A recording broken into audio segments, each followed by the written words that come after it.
Excise చేస్తే తగ్గుతులే. చెయ్యాలరా.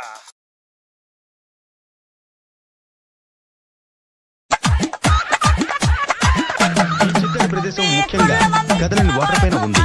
కానీ water మధ్యలో బేస్ అనే నదులు మధ్య మధ్యలో ఉన్నాయి. మీకు ఆకలిగా ఉంటే దాన్ని తీర్చుకోవాలనుకుంటే కావలసినన్ని చేపలు ఇక్కడ దొరుకుతాయి.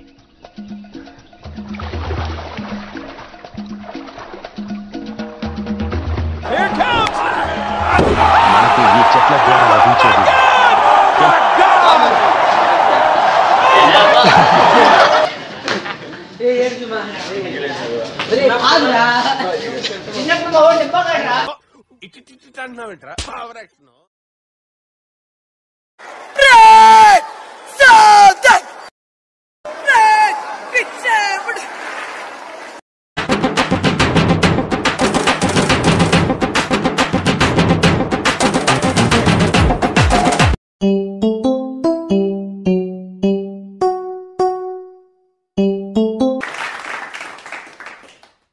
అద్భుతాలు జరుగుతున్నాయి ఒక నా జీవితంలో తప్ప.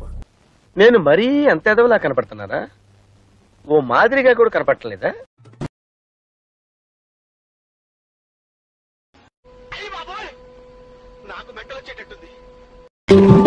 ఏమిటి సిగ్గుపడుతున్నారా? వీడి ముఖానికి సిగ్గు కూడాను.